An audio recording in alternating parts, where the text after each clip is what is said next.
Hello बच्चों।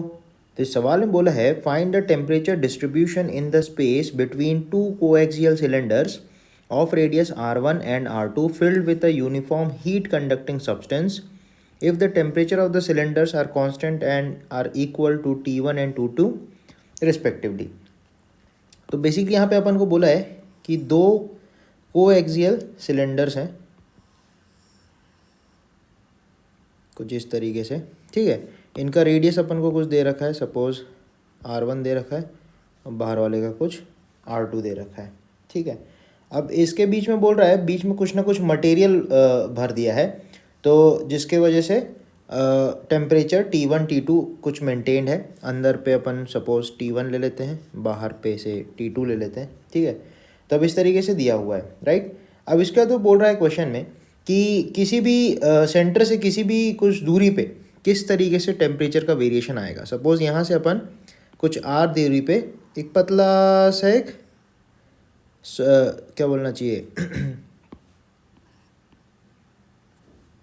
एक हम सिलेंड्रिकल शेल मान लेते हैं, ठीक है, जिसकी रेडियस कुछ अपन r ले लेते हैं, ठीक है। इस तरीके से r ले लिया और इसकी थिकनेस जो है, इसकी जो थिकनेस है ये कुछ dr मान लेते हैं, ठीक है।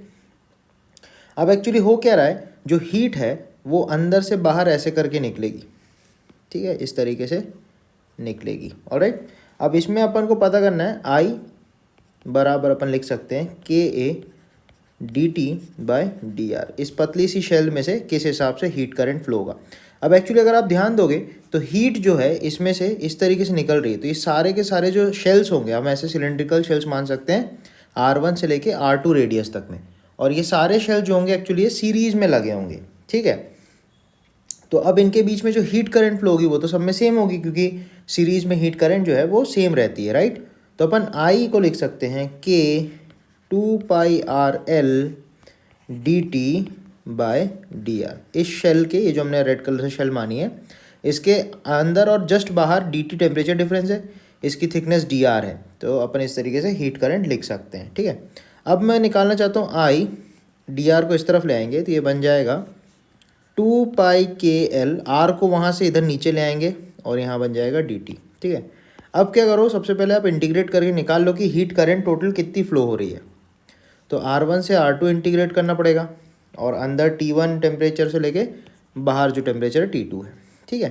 तो इस तरीके से अपन को I मिलने वाला है। तो यहाँ से जब आप इंटीग्रेट करोगे तो आएगा I log, लिमिट रख देंगे तो ये हो जाएगा r2 बाय r1 बराबर 2πKL T2 माइनस T1।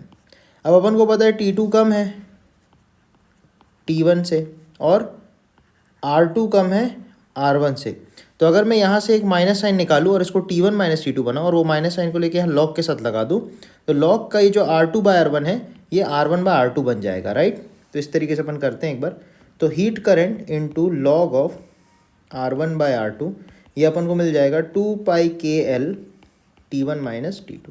तो यहाँ से जो अपन को हीट करंट मिल जाएगी that will be a constant, that is 2πKL T1 minus T2 whole upon log of R1 upon R2। तो ये हीट करंट फ्लो हो रही होगी, ठीक है।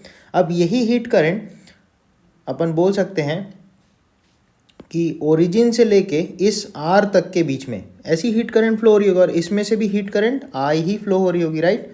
तो इसके करस्पॉन्डिंग अपन एक और टेम्परेचर डिस्ट्रीब्यूशन का हिसाब लगाते हैं जिसमें अपन यही वाली इक्वेशन यूज़ करेंगे, लेकिन इसमें जो इंटीग्रेशन लगेगा ये अपन R1 से किसी R रेडियस के लिए अपन कर लेंगे, ठीक है।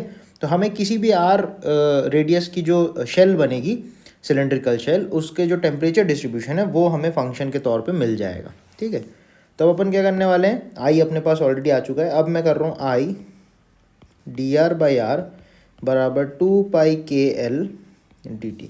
अब की बार मैं उसमें इंटीग्रेशन करूँगा किसी R1 से लेके किसी R तक, ठीक है। R1 अपने इंटरनल वाला हो जाएगा और टेम्परेचर अंदर था T1 और कोई R रेडियस पे टेम्परेचर कुछ T है, ठीक है। तो यहाँ से इंटीग्रेशन करने पे अपन को मिलेगा I log small r by R1 बराबर 2πKL इंटू dt में आएगा T माइनस T1।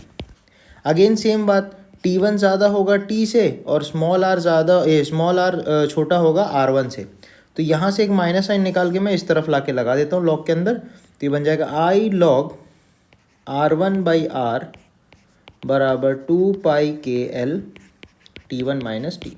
ठीक है, अब अपन को आई की वैल्यू पता है, ये हमने ऊपर वाले एक्सप्रेशन में यहाँ पे निकाला था। ठीक है, तो उस वैल्यू को उठा के यहाँ डाल देंगे, तो we will get 2πkl T1 minus T2 whole upon log R1 upon R2, this into log R1 by small r equals 2πkl T1 minus T.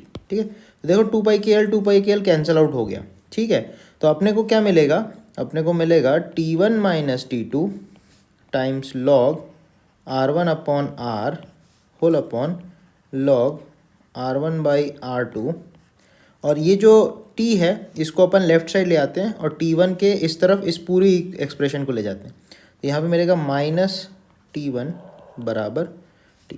तो ये हो जाएगा फाइनल एक्सप्रेशन, और आप यहाँ पे देख सकते हो कि टेम्परेचर जो है अलग अलग आर पे किस तरीके से वेरी करेगा, उसका ये फंक्शन हो जाएगा। तो this is a temperature as a function of radius.